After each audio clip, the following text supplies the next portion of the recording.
मालेगांव की जो सीट है ये पहले 2019 में भी ये लोग मालेगांव सेंट्रल की सीट जीते थे, और एक और सीट है जो 2019 में तो जीती थी एमआईएम ने, लेकिन इस बार इनको बड़ा झटका लगा। बड़ा झटका इसलिए क्योंकि ओवैसी की पार्टी में अगर आप देखते हैं कि महाराष्ट्र के अंदर ओवैसी की पार्टी का कोई अगर चेहरा अगर देखते ना, तो वो है इम्तियाज़ जलील।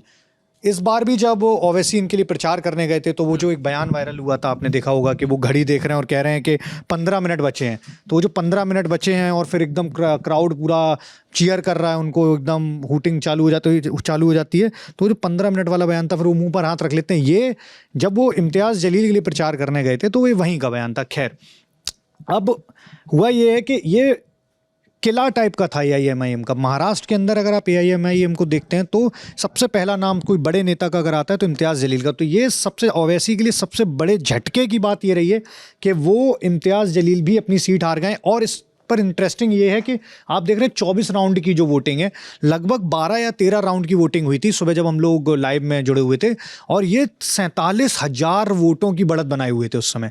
तब तो ऐसा लग रहा था कि बहुत कंफर्टेबली उनको निकल जाना चाहिए। उसके बाद भारतीय जनता पार्टी के जो अतुल मोरेश्वर सावे जो जीते हैं, ये पहले 12 राउंड तक बहुत ही पीछे थे, और उसके बाद इन्होंने जो पेस पकड़ा है आखिरी राउंड तक आते आते फिर 91,113 वोट हैं, बढ़े ही नहीं है। मान लीजिए लगभग 80,000 वोट थे उस समय जब हम लोग अंतर देख रहे थे, उसके बाद इनका बढ़ा ही नहीं है और ये सीट अपनी हार गए। तो वोट प्रतिशत में भी इजाफा नहीं, और सीट तो आपकी 2 की 1 रह गई। और आपका सबसे बड़ा किला, जिनकी सबसे ज़्यादा बात होती है, इम्तियाज़ जलील, मतलब जितना ओवैसी उग्र रहते हैं अपने चुनाव प्रचार में, जितने तेज तर्रार और जितने अग्रेसिव होकर ओवैसी बयानबाजी करते हैं, सेम इम्तियाज़ जलील भी करते हैं। इस बार जब योगी वहाँ पर गए थे तो योगी चुनाव प्रचार में योगी के कई सारे भाषण आए, कई उनके खुद के जो महायुति के और सहयोगी दल हैं वो योगी के जो बयान थे, जैसे बटेंगे तो कटेंगे वाला जो उनका बयान था, जिस पर उनके खुद के सहयोगी दल भी उससे इत्तेफाक नहीं रखते थे। अजित पवार ने उसका विरोध किया था। तो इम्तियाज़ जलील उसको लेकर बहुत अग्रेसिव रहते थे योगी पर। तो एक तरीके से उनकी एक छवि ये थी कि मुस्लिम मतदाताओं के लिए एक चेहरा, ओवैसी अगर महाराष्ट्र में मुस्लिम मतदाताओं के लिए अपना कोई चेहरा देखते थे, जो लोकल मराठी चेहरा, तो वो इम्तियाज़ जलील को देखते थे। खुद की ही सीट नहीं बचा पाए इम्तियाज़ जलील।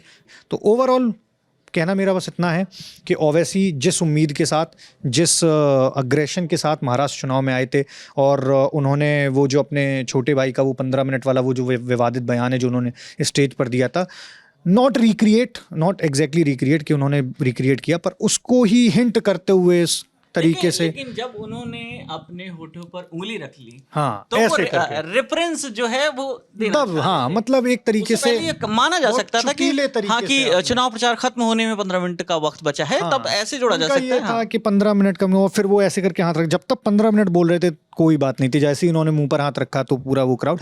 तो कहने का मतलब है कि इस बार ओवैसी ने बहुत अग्रेसिव प्रचार किया था। ओवैसी के जो सबसे खतरनाक, सबसे दमदार, और उनके कह सकते हैं कि महाराष्ट्र में ओवैसी की पूरी उम्मीदें जिनसे थी इम्तियाज़ जलील, वो अपनी सीट हार गए हैं। ओवैसी की पार्टी को 16 में से जिन 16 सीटों पर वो चुनाव लड़े थे, एक सीट पर, हालांकि ईसीआई की वेबसाइट पर अभी अपडेट नहीं हुआ है कि वो जीते या नहीं थे, लेकिन हमारे ग्राउंड पर जो हमारे सोर्स हैं उन्होंने बताया कि ये फाइनल हो चुका है।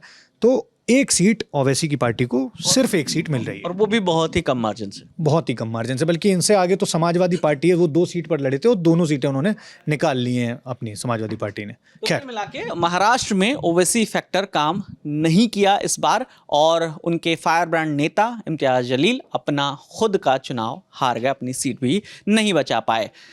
लगातार हॉट सीट और ऐसे ही इलेक्शन से जुड़े जो नतीजे आ रहे हैं उस पर हमारा एनालिसिस जारी है। कैमरे के पीछे हमारे साथी आलोक हैं, इस चर्चा में मेरे साथ उदय थे। मेरा नाम विकास वर्मा है। देखते रहिए दी ललन टॉप। शुक्रिया।